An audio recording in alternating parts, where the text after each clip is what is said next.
Thank you very much for coming this evening. My name is Dr. Todd Cunningham. I am a school and clinical child psychologist. I am also the one of the psychologists at the Bright Lights Clinic and part of the group at Learn Different.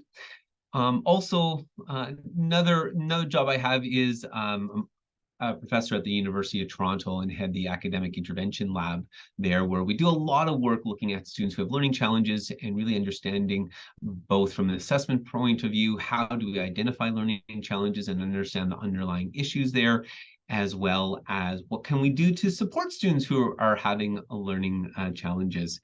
So tonight we are going to have kind of a Q&A around the right to read and the science of reading, what this all means. The way the structure is kind of going to go is I'm just going to talk for a bit. Some of you have sent some fantastic questions in ahead of time, so I thank you for that. So kind of answer those questions as we go along. But at the end, we want to kind of create some time for those who are attending live to be able to ask some additional questions. Now, as I'm going through, if you do have a question that pops to mind, please put it into the chat and send it out, and either Robin or Melissa will capture that and be able to add it into our discussion. So let's get going. So when it comes to Ontario, for a very long time in Ontario, we were thinking we're doing a pretty good job around reading and teaching kids how to read. However, when we really get into looking at the data around how Ontario does, it's a little bit scary. See, globally, we've set grade 10 as a standard, a key standard in literacy. And we set grade 10 as a key standard in literacy because research really shows that individuals who have at least grade 10 literacy or above, that their life is actually quite different than a person who has grade 10 literacy or below, or has not mastered grade 10 literacy. And this comes from 37 different countries. What we know from individual, and this is Canadian statistics, we know that Canadians who can read at or above grade 10 literacy will earn at least 50% more than individuals who have not gained grade 10 literacy in Canada.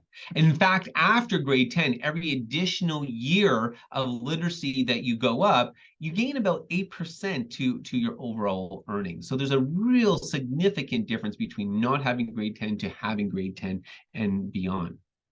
We also know that grade 10 literacy actually is a determination of health.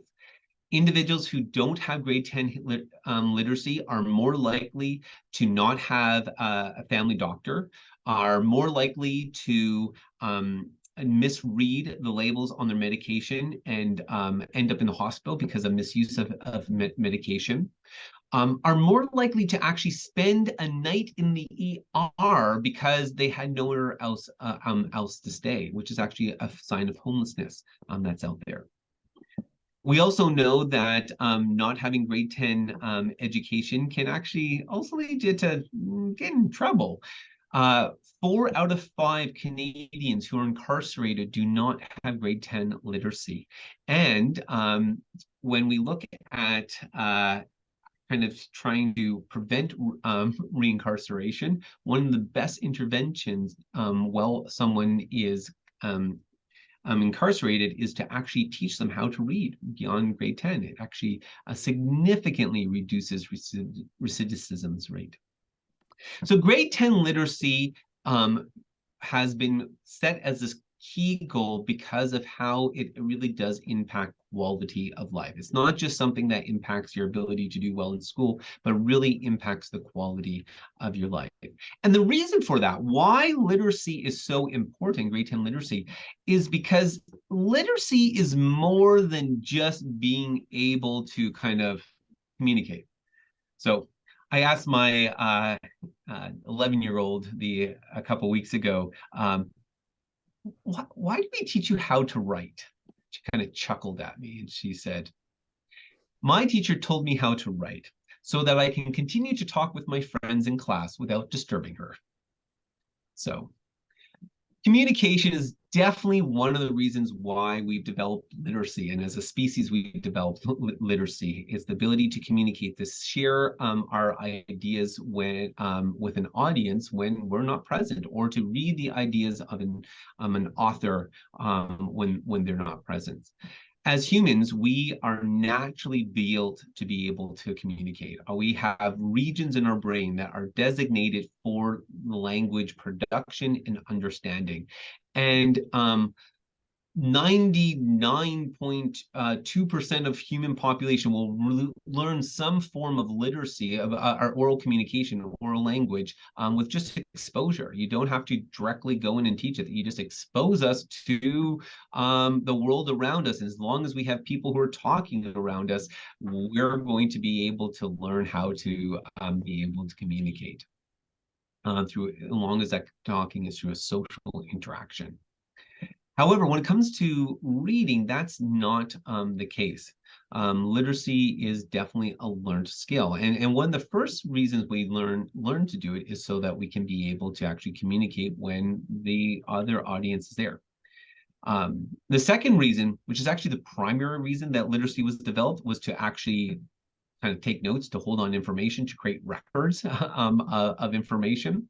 So we all create the shopping lists and take notes when we're learning in school. Well, hopefully we all take notes while we're learning in school, but that might not be a good assumption there.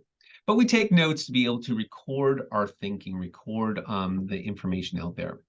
But the third reason, probably the most important reason why we teach literacy, especially in Ontario in Canada, is to actually to develop thinking skills of students. So when it comes to critical thinking, which is our ability to reason with information, to be able to use information and develop questions, to be able to use that information to argue, to debate others, we actually develop those tools through writing. So we often start to introduce formal writing in essays as kind of argumentative essays or compare and contrast essays. We actually use reading or literacy as the formal way where we actually further develop our thinking. With reading, we use reading to actually see how the authors have laid out their arguments. And we kind of use that as a model for ourselves to be able to take those kind of argumentative structures and be able to integrate it into our own thinking. So literacy in terms of reading and writing not only is meant to kind of help with just general learning and acquisition of knowledge or transmission of knowledge, but we use it to be able to profoundly influence the way that we actually think about the world and be able to argue and interact with the world. It develops the logic within our brains. And so therefore literacy is really important. And so therefore those who don't have literacy and those who do have literacy actually also have different types of knowledge structures within their brains. So this brings me back to Ontario then, in how well are we doing? And unfortunately, when we look at the EQAO results and we really dive into EQAO results, we really find out that we haven't been doing very well. So this is the grade 10 literacy test. The blue is students who met the provincial expectations or exceeded those grade expectations. The yellow is the students who met the provincial expectations or exceeded it with the use of assistive technology or other accommodations. Red are the students who did not meet the expectations. And the gray are the number of students who who should have taken the test, but did not take the test. Now, often when we get EQAO results presented to us, this gray part is left out of the data. They show us the blue, they show us the orange, and they show us the red, but they don't show the gray. And when we show the blue, the orange, and the red, then typically it shows that Ontario, when we add the orange and blue together, typically we're coming in above 70% or almost 80% of students are able to pass the literacy test. However, When we actually add almost 20% of students who aren't taking it, then that changes the picture dramatically. What it actually shows is that only about 60% of students are achieving grade provincial expectations for literacy, that grade 10 literacy level. And about 40% of the population is not achieving that level. So it was this data that when the Ontario Human Rights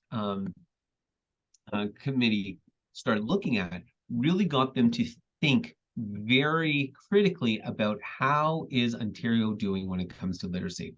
See, the OHRC started out with the right to read. It started out as a question about dyslexia. Why aren't we using the word dyslexia in Ontario?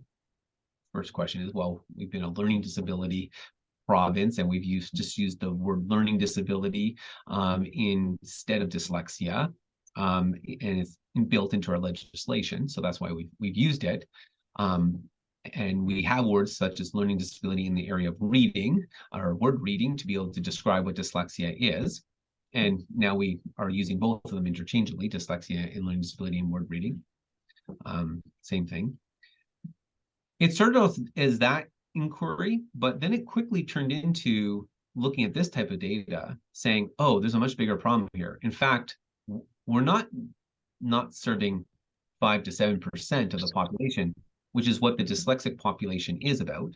We're not serving 40% of our population, which is a much bigger issue and really gets down to the systemic issues that we're having. And that was when they started to look into the fundamental ways of the curriculum that we're using, the way that teachers are being trained, and really saw that Ontario was not built on the science of reading. Now, when it comes to the science of reading, it's not a singular thing. The science of reading is actually about 120 years of research that has gone on to really help understand how do students go about acquiring knowledge and skills. And it really gets down to the idea that when it comes to literacy, both oral language, reading, and writing, that there are some fundamental pieces, some fundamental skills that need to be acquired to be able to do it.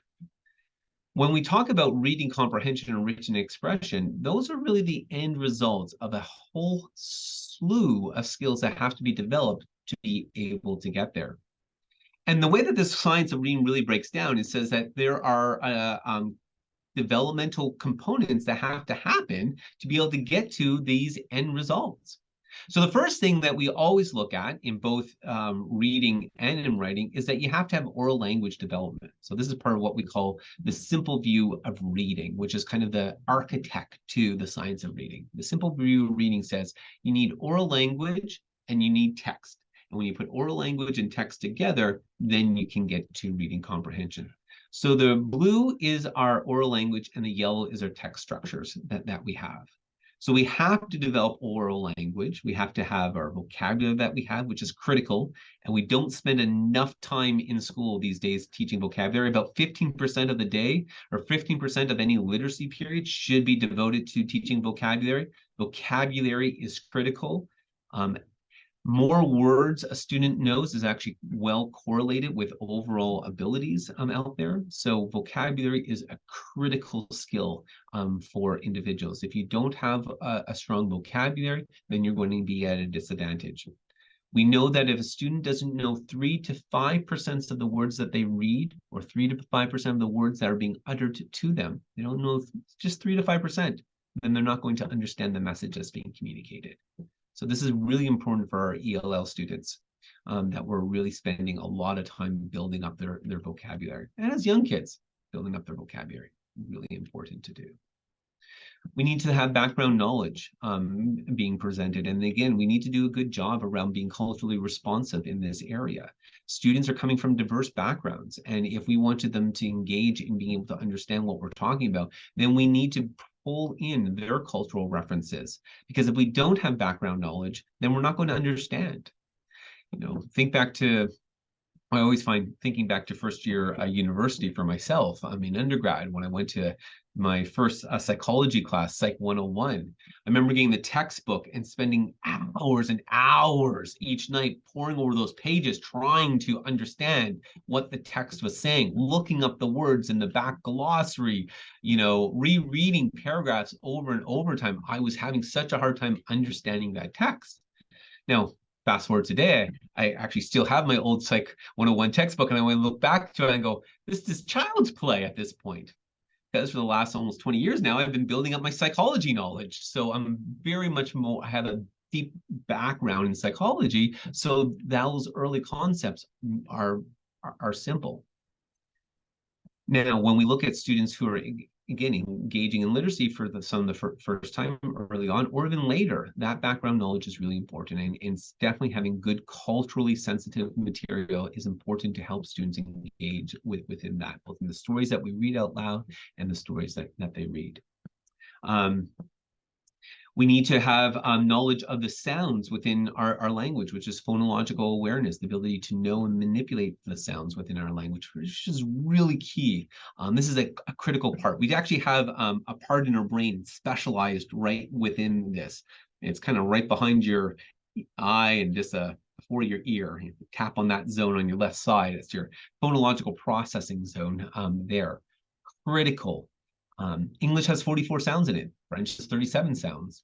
Ojibwe has 32 sounds. Different languages have different sounds. And if a student does not know what those sounds are and have a crisp representation of those sounds, then it's going to be hard for them to do the next piece, which is map those sounds onto the symbols that represents them. So a key part of what we do as humans is actually this mapping of sounds to symbol association, trying to make that association happen. And once we have that association started, then we have to know the rules of how to blend or connect those letters together, phonics, to be able to get words. So phonics is a key skill that we have to do. And over time, as a student does that, then they develop their ability to read words faster and faster. And soon they actually start to recognize a word. They can see a word and know what a word is, what we call orthographic processing. And when a student gets to that level, when that orthographic processing kicks on, the ability to see and know what a word is, this reading fluency part, that's when the network of reading really has become established. And it's fantastic to watch young readers as they start to move into that point and you start to see that orthographic system really kicking in. You just start to see the speed of reading increase and increase and increase, and they get faster and faster and faster. And in the end, we have our areas of comprehension that come in. Same with writing. We have to first connect those letter sounds to the symbols that they write, so that they know how to draw the t's and the does and the suds and the buzz. But then they have to learn the patterns within our spelling. English is a tricky one. We have 44 sounds for 26 letters, and we have like hundreds of different kind of letter combinations out there, grapheme representations that make it very, very difficult in English. So we have to really teach students the proper patterns within words, such as vowel-controlled R's, A-R-O-R, E-R, that will make the sound. And in what conditions does each of those three R's represent themselves? They have to teach them the conventions of print, so the grammar and syntactic rules that put this stuff together. This is where and then we have to teach them the process of going through writing. So all of these stages within literacy take both a oral language and text level, and they build on each other. That's why I like the pyramid so much, is we have a foundation down here, and the whole thing builds on top of itself. If you have any weaknesses in the lower part of the pyramid, then that's going to have a direct impact on how well you understand and how well you're able to express your ideas through writing. It is these foundational pieces down here that predict how well someone's going to do. And that's why we're very interested in getting down there. So one of the questions that came up a lot that people sent was, so why screening? What's universal screening doing? What is that kind of trying to understand? And what universal screening does when it comes to literacy is it's actually measuring, it's targeting these individual units in isolation to say, hey, developmentally, is this skill at a proper level or not? So within 1 minute, I can go in and I can test a student's reading fluency, and I can tell, is that student developing typically for their grade level or not? And if they're not developing typically for their grade level, then I know that they have not mastered a fundamental skill. So I shouldn't be worrying as much about their comprehension. What I need to go down and start to figure out, why have they not mastered that fundamental skill? I need to go in and kind of pull it apart. Now, one of the tools that we've developed to try and help with that is what we call the road to reading. You can actually find this at the Learning Disability Association's LD at School website, which is an infographic that kind of walks you through the assessment process of using universal screeners to be able to help to identify where a student's weakness is and be able to go through a process of kind of actually getting right down to the underlying causes, and then know how, with some recommendations around how to be able to help out. So what we have is, we have on this road, we start at the very fundamentals and we kind of move up through the complexity of the pyramid in terms of the things that we're looking at. And then along this road, we have different tools that can be used to be able to assess these different aspects of the development of reading for a student. So if I have a grade 5 student and I'm seeing that they're struggling, well, I probably would start off with an oral reading fluency measure to see, well, are they at grade 5 level or not? And if they're not at grade 5 level, then I would move back and see, well, how good are their words? Are they able to read individual words? And if they can't do that, then I'm going to move back to alphabetical principles, which is the looking at phonics and that, to see can they do that. So this gives me a way of actually using screeners to move through the process of trying to understand where those weaknesses are. And this is something a classroom teacher can do, which is wonderful. It's something that SLP can do. As psychologists, we do this all the time now as kind of the first line quick screening for a student to say, hey, do we have an actual challenge or not? And then if there is a challenge, then as a psychologist, I will dive in a lot more to kind of actually understand the underlying cognitive reasons why literacy might be hard for a student to do.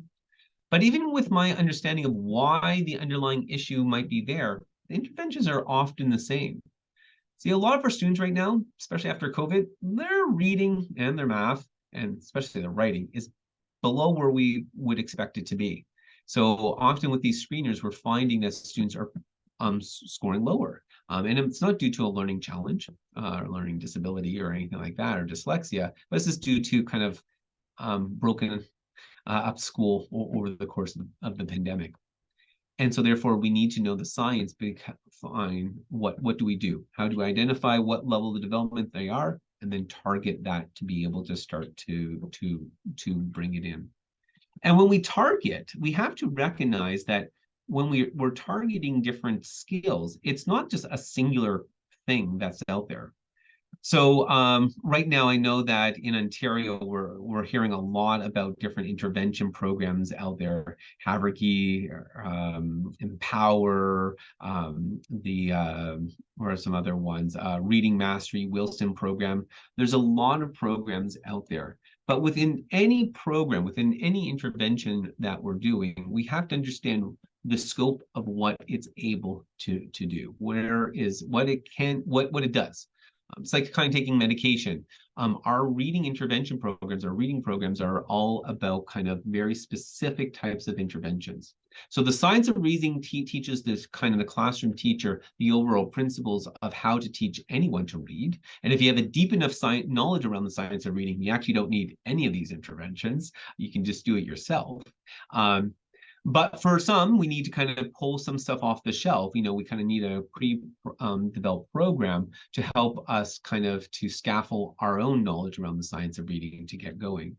And so we have to understand that programs like Empower are very good at teaching phonics and letter sound correspondence in that, but they don't teach reading fluency. We have a different set of a different program to be able to teach reading fluency, and we have a different program to actually teach reading comprehension strategies, while we still deal with vocabulary and cultural knowledge, and also we have do phonological awareness too.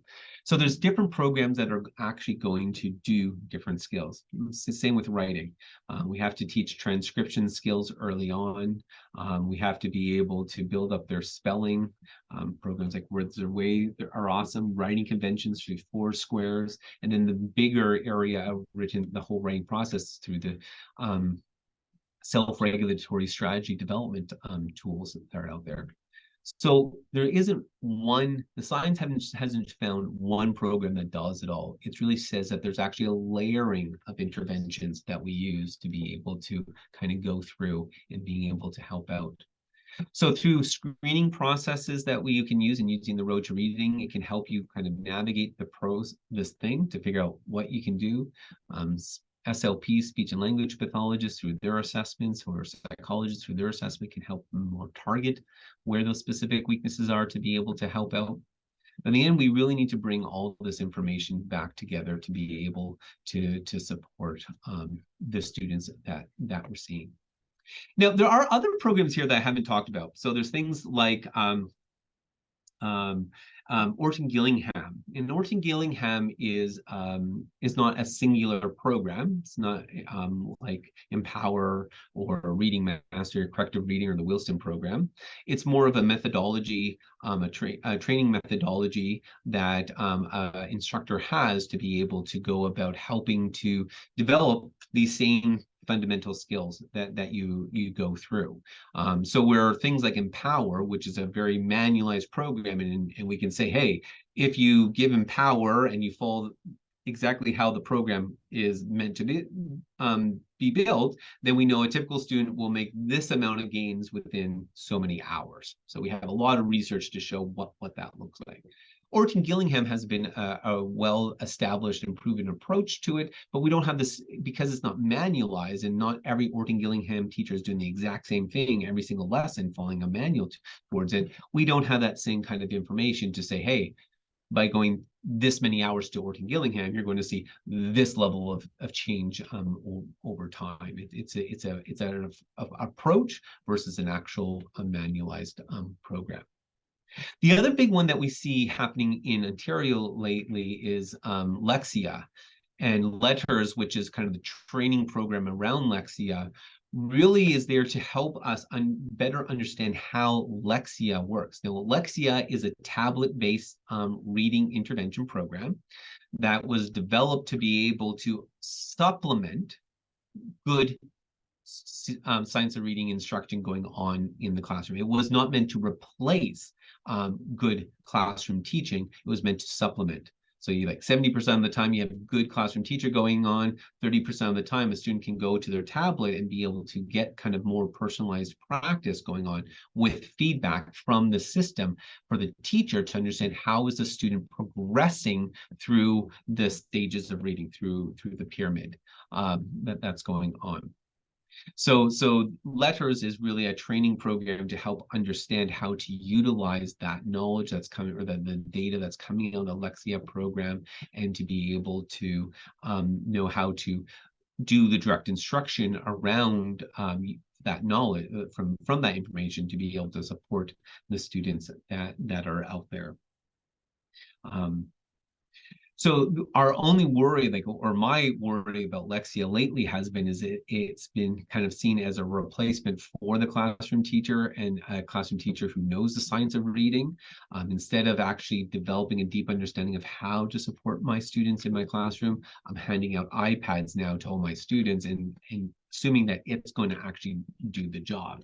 And I don't, the data behind Lexia hasn't shown that's what it does. Lexia has been shown to be effective, but it's effective when you have both components there: good classroom teaching with the use of Lexia as a support tool in the background.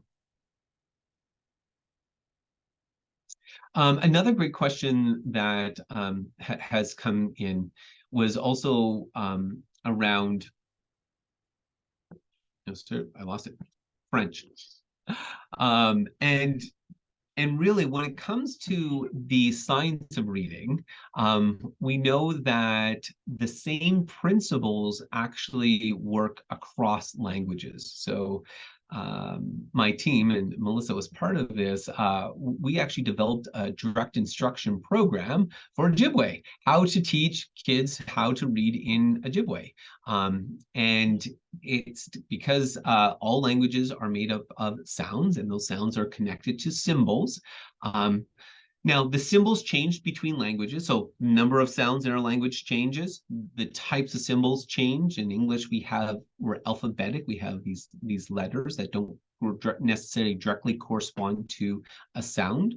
In Ojibwe, we have syllabics that directly connect to a sound. So 32 sounds, 32 symbols in the language. Makes a lot of sense. And the symbol always makes the same sound. Wonderful architecture there. So it's actually easier to learn how to read in Ojibwe than it is in English due to the complexities of English. But the same principles are the same. You have a direct sound to symbol association. It's also the same with the local graphic languages, such as Mandarin and that. You still have a sound to symbolic association that goes on. And actually, when we look at the neural imaging pictures of the brain, the reading network of the brain,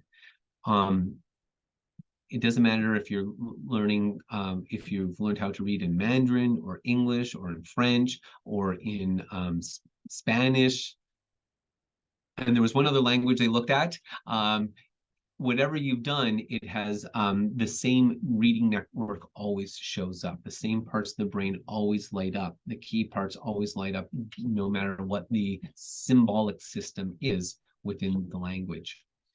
So that's really interesting to know that this is universal, and therefore the principles, a lot of the of foundation of teaching the science within it are also cross language. So the same things that we're teaching, the way that we teach English, we'd also want to teach in French to be able to do it. French assessment, especially our screeners are kind of coming up better. I know Acadians has some stuff that they're using. One of my colleagues at U of T, Becky Chen, her group is developing a new screener around it. So there are more tools being developed, but we're just not at the same level as kind of the English tools that are already out there.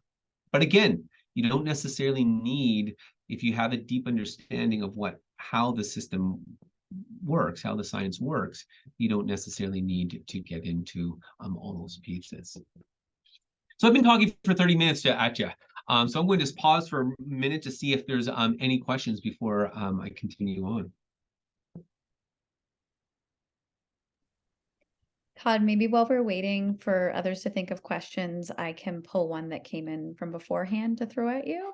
And it's come up a lot actually in our discussions with people throughout, is this idea of older students. So, we're talking about sort of the big five of, those foundational skills, but what happens when we sort of get to grade 3 and onwards?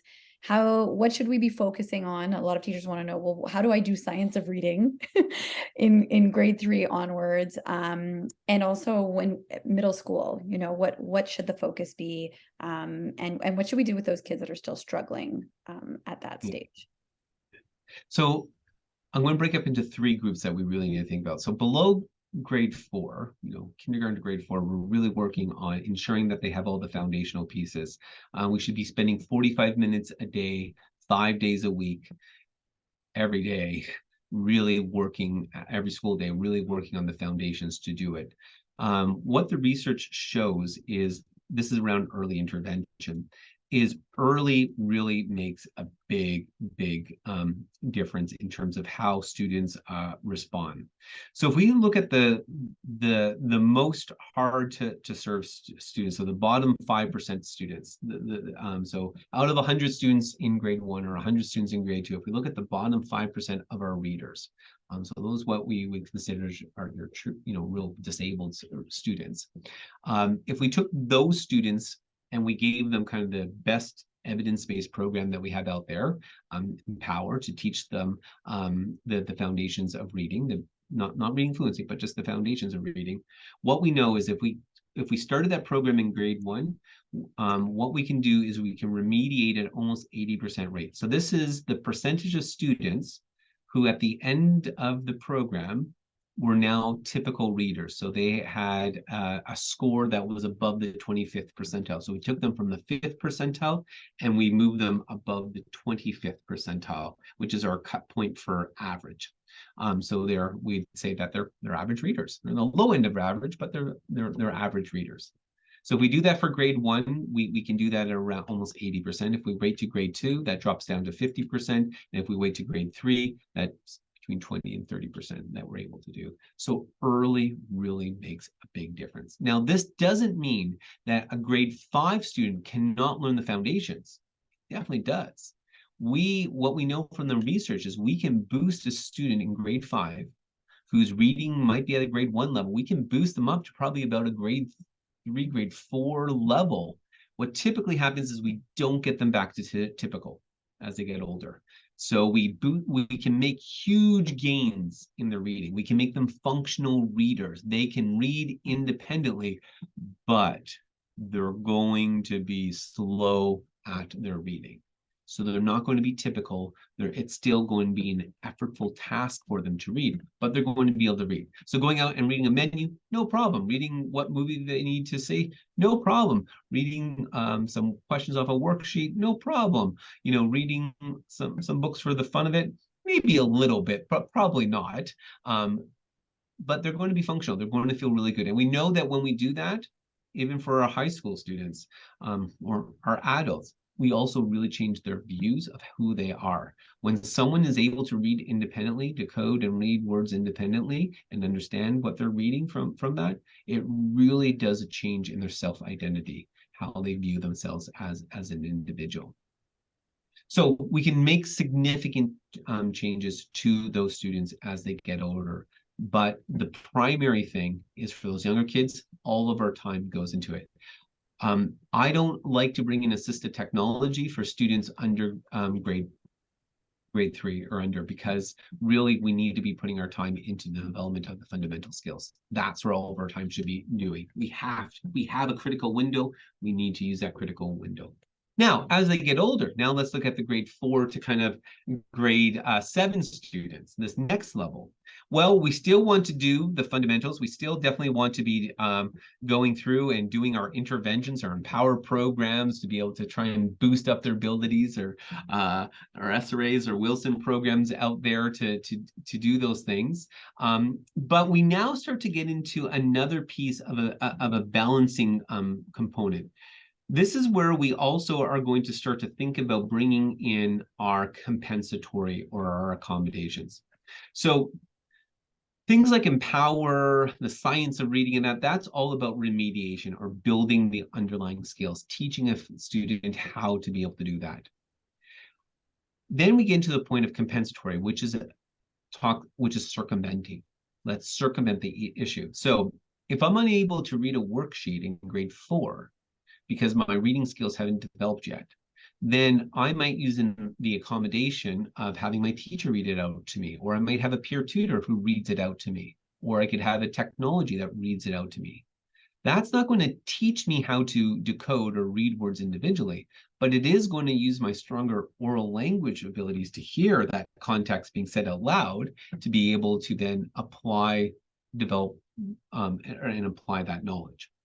So what compensatory or accommodations, as we call them in Ontario, which is this whole group here, we just call them accommodations because that's how we refer to them in the education system in Ontario, is that they are meant to bypass areas of weakness to allow a student to continue on with their learning. Now, in grade 4 to grade 6, we're going to continue to work on the fundamentals, teaching them to decode, and then we're going to work on also using this to allow them to engage in the day-to-day work. Kind of grade 4 and onward, I don't like to see any modifications on especially like kids who have dyslexia or learning disabilities, IEPs, because what we should be doing is we should be doing alternative program to be able to teach them the foundations, and then we should be just using an accommodated program to allow them to engage in the day-to-day learning that's going on. Unfortunately, modifications has been used way too much in Ontario to basically lower the standard for these grade 4, 5, 6 students to a much lower level where they're not actually developing their higher skills. So when I think about using like a computer to read out loud to me, what am I actually doing? I'm bypassing these areas of weakness where learning disabilities or dyslexic are in, and I'm getting to this area. I'm allowing this area to develop the reading comprehension, which is what grade 4, grade 5, grade 6 students are supposed to be doing, developing better and better reading comprehension strategies and developing up their vocabulary. So I'm bypassing the weakness to allow for these other skills to develop as they would naturally develop for a grade 4, grade 5, and grade 6 class. So that's critical in terms of our thinking about this model. Continue working on alternative programming to do the foundations to build up, and then use the compensatory programming to allow for typical development to take place. Then we get into grade 7, 8, 9, 10, and above. And this is where it gets more tricky when we come to this balancing equation that we are trying to do. Because as we get into grade 7, 8, 9, and above, we lose the amount of time during the day to actually do that good remediation that's out there, to work on those foundational skills. So unless a student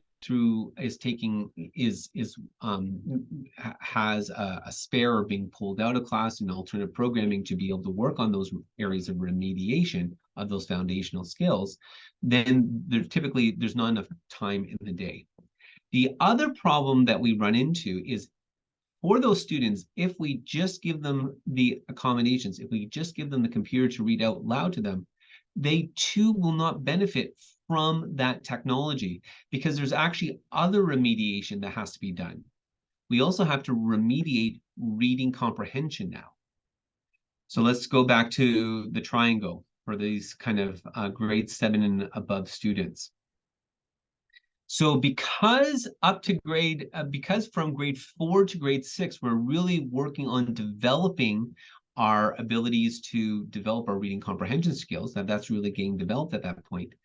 If students don't have the technology to bypass this from grade 4 onward to be able to allow them to do this, if we've just continued to allow them to struggle, or we've modified their program so that they're still down at this basic level and we're not giving them access to typical development developing curriculum to allow for reading comprehension strategies to develop, then as they hit grade 7 and above, we have a skill deficit here. So it's not that they have a disability in reading comprehension, but they have a skill deficit in reading comprehension. And so therefore, not only do we have to do remediation on the basic pieces, but we also have to do remediation in reading comprehension and often in vocabulary as well. We have to bring remediation in there.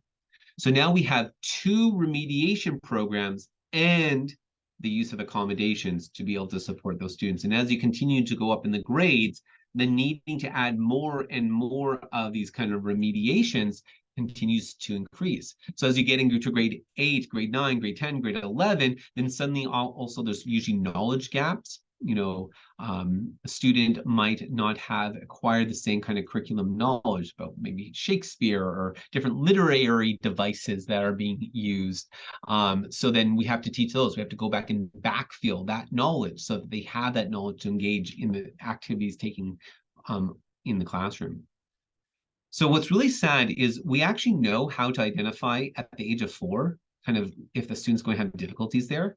However, because we don't intervene early enough in our education system, then what we take is actually not that big of a fix, and we turn it into a multiple level of issues that are developed. We have the original issues, we have lack of skills in higher order abilities, and then we have knowledge gaps that begin to emerge. And so it's no wonder that at grade 10, around 50% more students who have learning disability drop out of school than typical students do, because they're just so far away from being able to engage in the day-to-day learning. So for those students, it really does come back to the whole needing to provide that balanced approach of the remediation and the compensatory. Todd, that last point that you brought up about identification at age 4, I think leads really nicely into a question that came up from a few people about the role of school psychologists and SLPs in supporting with assessment and intervention, and sort of how do you see those professionals working collaboratively with teachers to maybe help out in these areas? Yeah, as a school psychologist, I think we have an important role. Now, I think we get misused a lot because I think a lot of what we do right now in terms of assessment, we can actually, um, we shouldn't be doing. We should be actually helping out a lot more in the mental health crisis that we're having in our education system right now.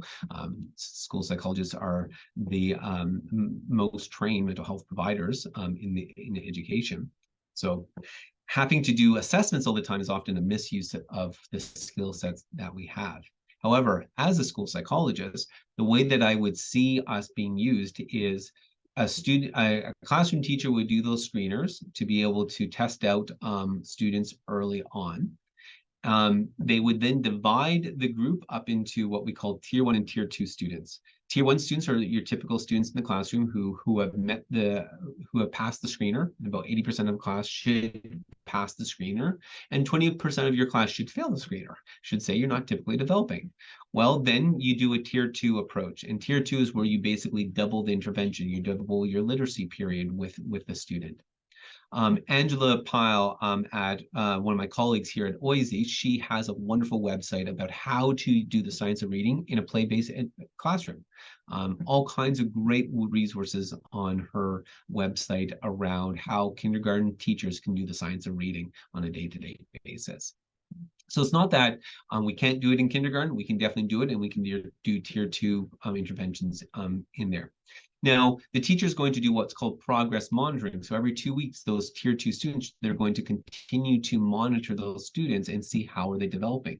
Now, out of that group, most of them should start to show improvement. So we know out of a tier 2 group, about 80% of those students should continue to improve with that level of intervention. However, there's still going to be a small group of students who don't improve.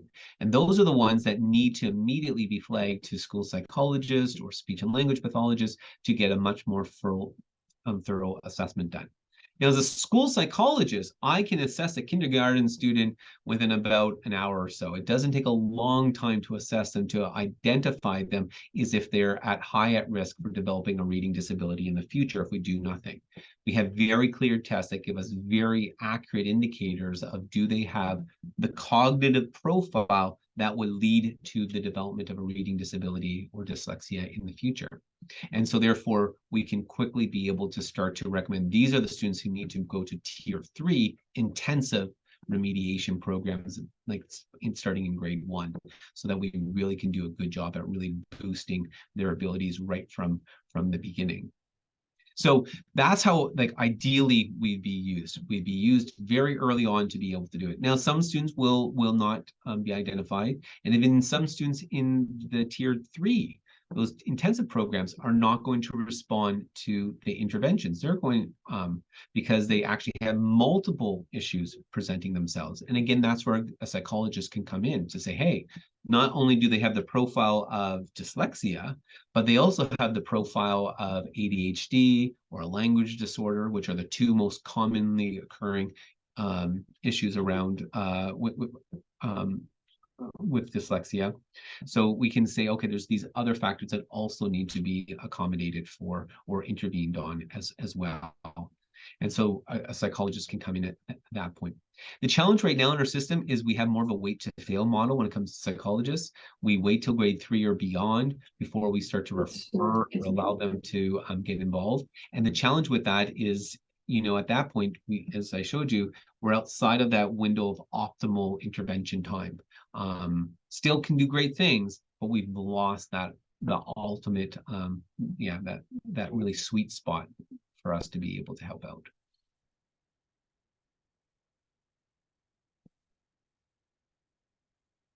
Great questions.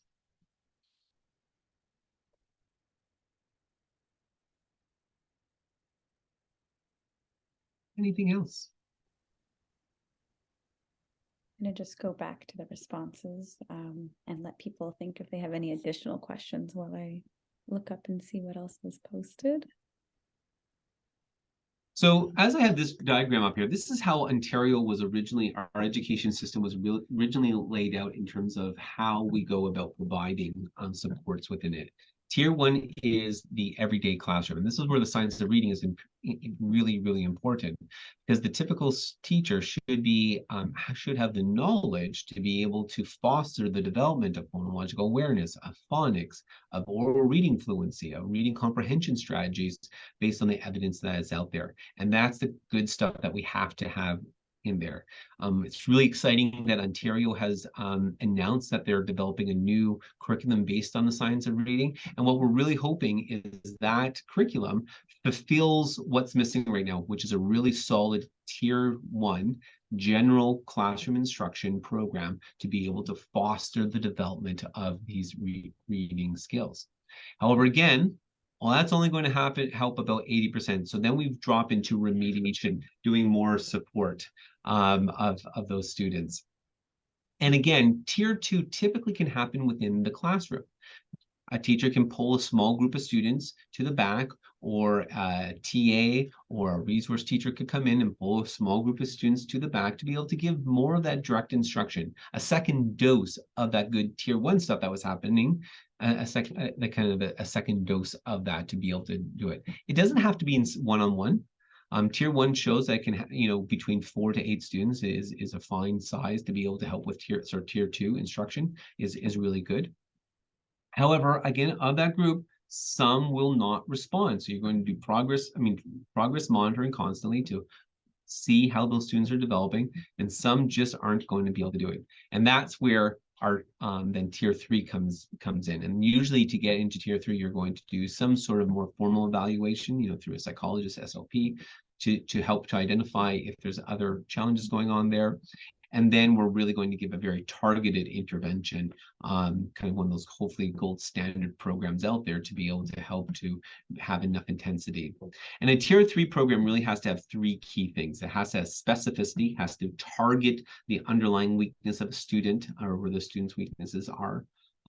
You have to have enough intensity. That's why we say 45 minutes a day, 4 to 5 days a week. You have to have enough intensity. You have to stress the brain enough to be able to do it.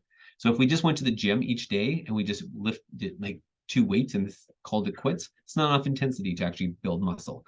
You have to actually put the time in to get sweaty. The brain's the same way. It has to actually have enough stress going on in the brain to actually start to rewire it. And then you have to have enough duration. So typically we find for good evidence-based remediation is around 120 hours of remediation time that you need to put in. So that's why we're really worried about a lot of these kind of tutoring programs going on that it's only giving very small amounts of dosages going on. We need a long duration to actually allow for sustained change within the brain to take place. So those 3 things really are critical for our Tier 3 components.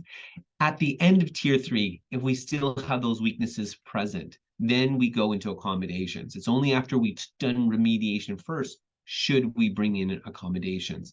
And only for a very small group of students who don't respond through remediation and accommodations should we ever think about doing modification. Modification is the absolute last resort that we should use in our system. However, what we typically have seen, and this is kind of where we got in trouble in Ontario, is we didn't have a science of reading curriculum that was really good, that was a real good foundation. The second thing is our remediations that we were often using up to this year were not effective remediations. They're whole language remediation programs that were actually shown to be ineffective for students who are below the 16th percentile in their reading abilities. It helped between the 16th and 25th percentile students to boost them up, but not this more severe individuals. So we didn't have those effective interventions going on.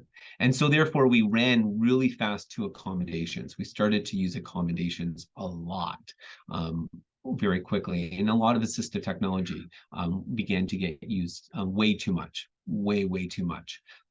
My a lot of work on looking at assistive technology, and the research continues to show assistive technology on its own really does not lead to much gains for students, unfortunately. And when we survey Ontario, we find that there's a lot of barriers for actually the implementation of assistive technology in the classroom.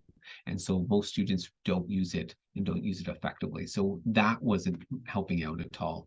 And therefore, what was happening is we were moving very quickly then down into modifications. And that's why we see so many students who are on modified programs, either reducing the grade level or reducing the number of expectations a student has to do each year.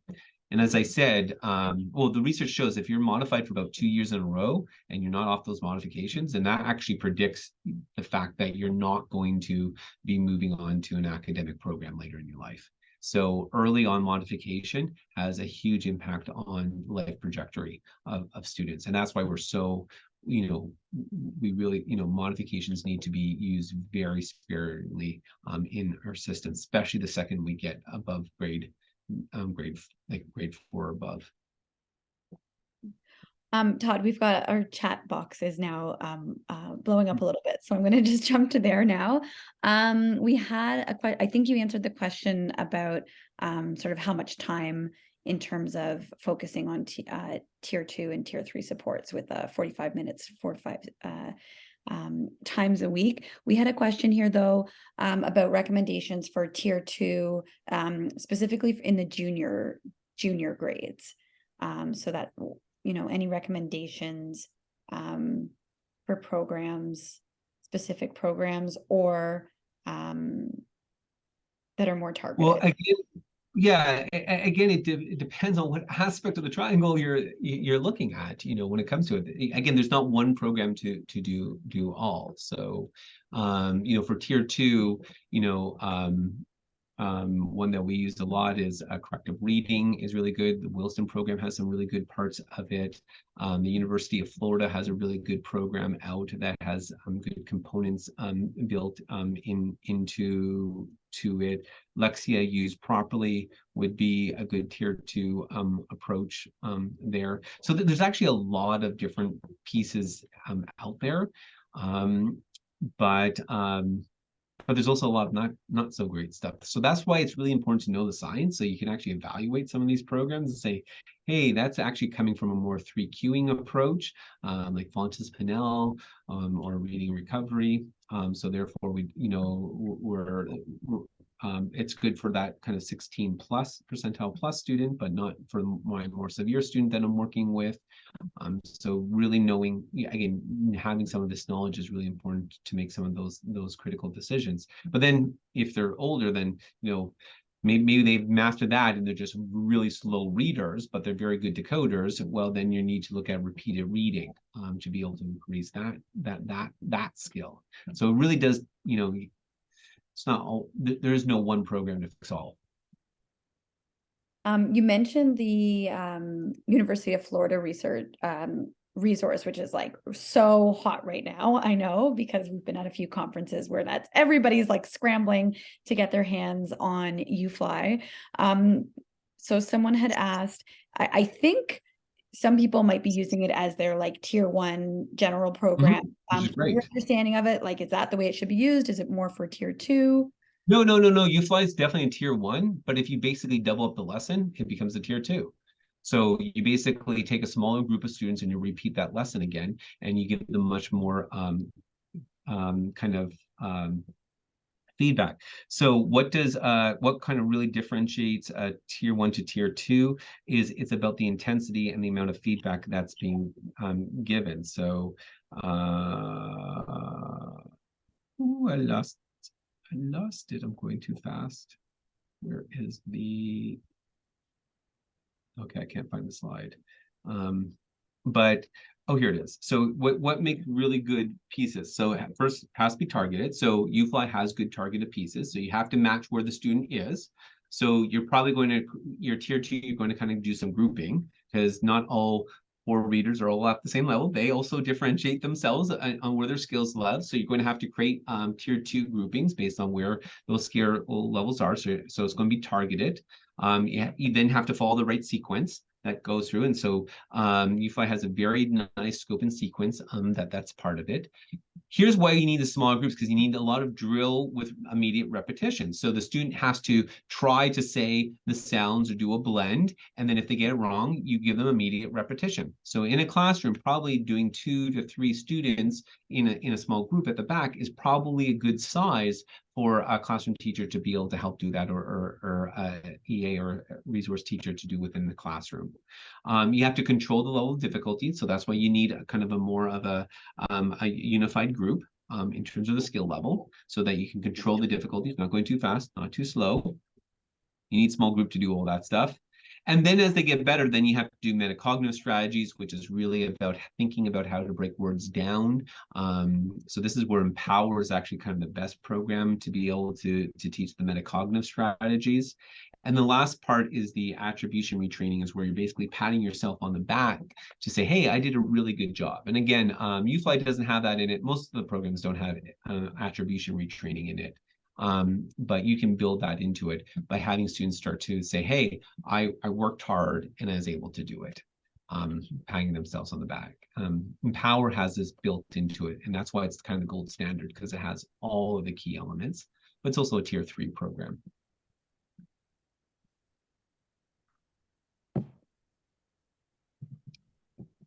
Now, I know that we're past 9, so if people have to check off, that's okay. One of the questions that I've often been getting lately is about artificial intelligence and how does that change the game? And boy, does it ever change the game in terms of what we're doing. Artificial intelligence definitely has the ability to mask a lot of the problems, but it also has the ability to actually be one of the best assistive technology tools we have ever seen developed out there. So for the last 10 years, the field of assistive technology has been flat. Nothing new has come out. It's been pretty boring. AI has changed it all. What AI is doing is it's allowing us to do a fundamental change of how we're thinking about the learning process. So I said right back at the beginning, why do we learn how to read and write? Well, one of the reasons we do that is to actually formulate our thinking process, to actually develop our thinking process. For a lot of students who have ADHD or writing challenges, they're always focused on the product. What does that final thing look like when I'm done? Did I get my ideas down? Do I have enough of those ideas down? Does it look neat enough? Is it spelled properly enough? That's what that's all they care about, is the product. The process they went through to get that product was usually scaffolded by other people telling them what to do or helping them out along the way. They didn't do it independently. So their thought process was actually not well developed through developing that product. What the artificial intelligence is doing now is it's changing. It's doing the heavy lifting around the development of the product so that we can get back to process. So many of our ADHD students stare at what we call the white screen of death. They have a question that they have to write. They're staring at Microsoft Word or Google Docs, and they don't have a clue where to get. I can now ask a computer, I can start interacting with an AI program to start helping me develop my ideas. Like, hey, I have to write about the War of 1812. What are some key facts I should know? Boom, I got some key facts. Oh, that's really interesting. Tell me more about why the Americans lost. Oh, that's really interesting. We burnt down their White House. That's cool. Let me find out more about that. So suddenly you have this thing that's interacting with you, providing you feedback. Okay, I want you to help me develop an outline on the War of 1812, talking about how Canada won it, and some evidence for it is the fact that we burnt down the White House. Boom, it can create that outline, and then they can go in and start playing with it. Suddenly, it starts to do what a lot of parents and teachers have done, where kids are kind of needing prompts along the way to be able to kind of get going and stay going. The computer is able to do that now for us. And so what we see is the artificial intelligence actually being a key in actually helping to further the development of the thinking. So getting us away from product and a lot more to the process, which is the piece that we really want. We want people to be critical thinkers, and we feel that AI, when used appropriately, can help to facilitate that.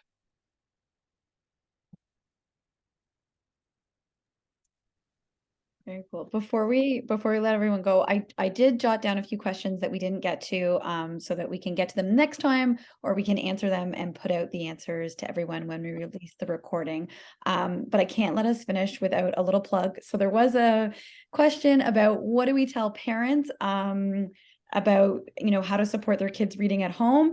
And Melissa and I, and with Todd, are working on actually a parent version of the Science of Reading course for parents and caregivers. So essentially, if you've taken the course, you know that it's very teacher oriented, obviously. What we're trying to do is take that content and give sort of the bare essentials to parents so that they understand sort of what's happening with this shift and what else they can be doing at home. We're including videos of us working with our own kids to show you examples. So that's going to be in pilot phase, I think, coming up next month, and then will be released for families. So I would say, what can parents do? They can come and take our course on the parent caregiver version of Science of Reading. So lots of good stuff in there about foundational skills before you even put a book in the kids' hands and get them to work with text. So we will get to those other questions. I'm just going to make sure that I write all of them down and have them down so that we can make sure we get to them, because we ran out of time tonight. Well, thank you everybody for sharing your Wednesday evening with us. And we look forward to doing more of these and being able to continue on with the conversations that we're having around this, because it is a really exciting time in education. You know, for the first time, well, for a long time, we've known what to do. We've had the tools to be able to identify. The biggest thing we've been missing is kind of the willpower to do it. And we're seeing that shift taking place. We're really seeing that will, that excitement around this great knowledge happening. And so I think we're, yeah, it's going to be a wonderful time in the next few years in Ontario as we see our education system transform. So thank you for all the hard work that all of you do to support Ontario students. Have a wonderful evening.